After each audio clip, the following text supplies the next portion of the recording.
Hello, everybody. This is me reacting to a stand-up clip I did in London recently. It's the first clip I've done, the first stand-up I did for over 12 months, and I just want to talk through it. There's also, if you've seen this clip before, you might think, oh, well, but there's a bit that I edited. I edited the middle bit out that isn't very good. And I'm going to want to talk you through the clip, really, if that's all right with you. So let's get on with it. So this is, I'm saying get on with it. This is the White Hart pub in Southwark, London. It's a comedy night run by, I think it's called Lollipops, I think, comedy, run by Julius Howe and me, friend Kieran Atkins, aka Tony Toff, the Peckham poet Tom Matthews, went down to see him, and I had no intention of doing stand-up comedy. But then he said, do you want to do 5 minutes? And the old kind of,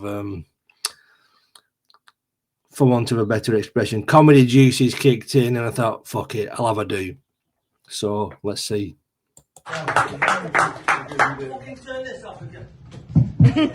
Messing about with microphone. I've done that before. I remember one gig I did once, and the microphone didn't work. You had to shout anyway.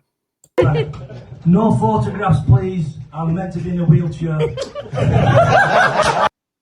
That line, I first came up with that line at the Bellingham Hotel doing a gig, and I just came out with it, and it got a laugh. Sometimes when you're doing comedy, great material is born on stage. You just come out with stuff, and yeah, I won't expand on that.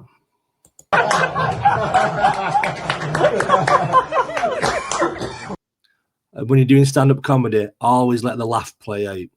You know, if you look, I'm no master at stand-up comedy, but one thing I learned is when you're getting a big laugh, you course that laugh.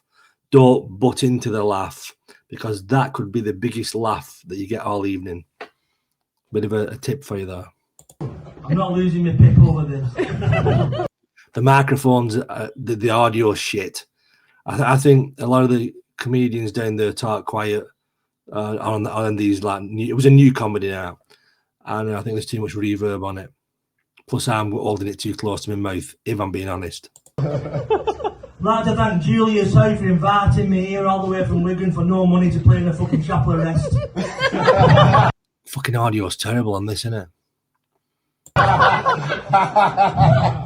not done comedy for a long time, so please bear with me if I'm not fucking funny.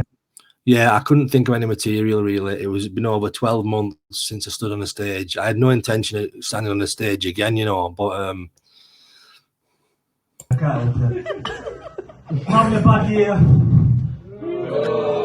I'm not after sympathy, it's just a very rare form of Parkinson's. I split up with my girlfriend. Oh, thanks.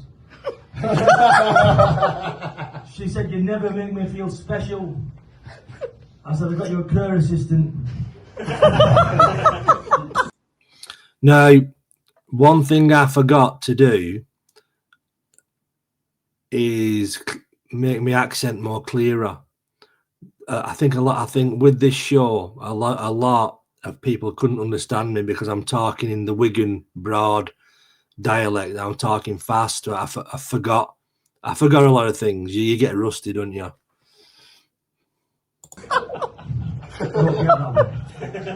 All started with some smellies for Christmas, so we got her a tramp and a gypsy. No offence, love. Luckily, that woman took it in good spirit. Bless her. I came home one day, she'd gone, took the kids with her. They were her kids anyway. She could have left me one to go in the shop with. I went on the internet talking to women, got talking to a woman called Bunny Girl. When she sent me a picture of herself, I could see why. Looked like she had myxomatosis. That's a rabbit disease. So I was muttering then. I said, that's a rabbit disease. But I was muttering and I wasn't enunciating properly. Note to self. Got talking to this woman called Sexy Babe for You. We spoke for a while, got chatting. When I met up, she turned out to be a fat 50-year-old ice cream man from Jaywick. No, I got the Jaywick reference wrong. With that gag, I always change the area of a rough area. And I thought Jaywick, people in London knew where it was, but I think it's near Essex. It's a really, really bad place. It's really run down and stuff. I'm still seeing him. I think I've cleared some things up as well. I'm not Nigel from EastEnders. No, this bit, when I did my stand-up last time, I did all this at the first instance. And it was the wrong place to do it because it's, and I think a lot of the references I used didn't hit because the audience was very young, and I'm not sure if they knew who Nigel from EastEnders was. I'm not Jonathan Creek. I'm not Daniel from the Undateables. That was funny when I did it first. I've not done comedy for a long time, love, so just bear with me. No, I'm thinking on my feet here. What I say? I started going to a fisting club. I used to go every month, but now I just go once a week for keep me hand in. That was a new good joke. I mean, I'm not proud of it, but it's something I made up recently. You remember an incest club?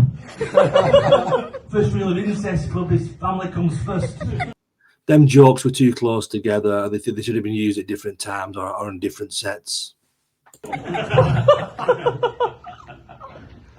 hate that when you go into Starbucks and there's some pricks out there on a laptop and they're just looking like that, and they're not even looking. They won't make eye contact with anybody because they want to give you this really fervent pause. They're doing closing $1 million business deal or doing something. Reality is talking to a fucking single mother from Peckham. I think a lot of people couldn't understand what I was on about. I was talking too fast. I was nervous, and this material tanks. Boom. You're gonna. I thought this bit up. I've not done comedy for a while. I'm gonna fucking dismiss that bit. But Eckhart Tolle's a prick. I just thought about that on the day, so I just went onto a rant about it. This bit's missing from the clip I put out on TikTok and that. Yes. I'm sorry. How can I fucking take life advice off somebody who looks like he was made in Jim Henson's fucking Muppet workshop? Sat there with his stupid fucking rubber fib. Fuck off, I'd rather be depressed. That's not a comedy, it's just, I'm just thinking. That's what alternative comedy. Comedians do this talk shit, don't they? Don't do jokes anymore. Why did the Gen Z... See, I'm back on material now. I like this joke. I wrote this one. Shall we turn it back? Why did the Gen Z cross the road? Was identifying as a chicken.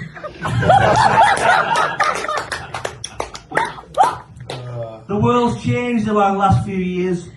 Once a rainbow used to have a pot of gold at the end of it. Now it's an old man in a gimp mask. I always struggle with what I should put at that. I thought about an 18-year-old lad in hot pants. I don't know for that ending. Yeah. The kids used to watch Peter Pan. Now it's Peter Pan sexual. And you never used to be more than 6 foot away from a rat. Now it's a fucking Turkish barbers.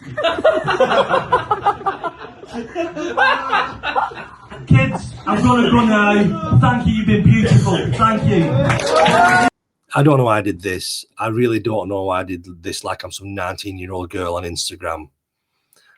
You know, but that's just me talking about a recent stand-up clip I did, deconstructing it.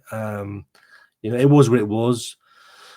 All told, I really enjoyed the experience, and I had a few people coming up to me after, comedians, a Polish comedian, and actually a woke lesbian woman comedian who's like, I think she was an independent journalist, came up, and comedy's fucking comedy, and a joke should be a joke, and people should just understand that and stop politicizing it, and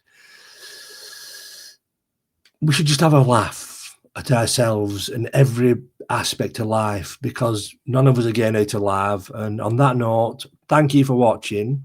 And yeah, this is my first kind of reaction video that's not live. Cheers. Oh, wrong button. Bye.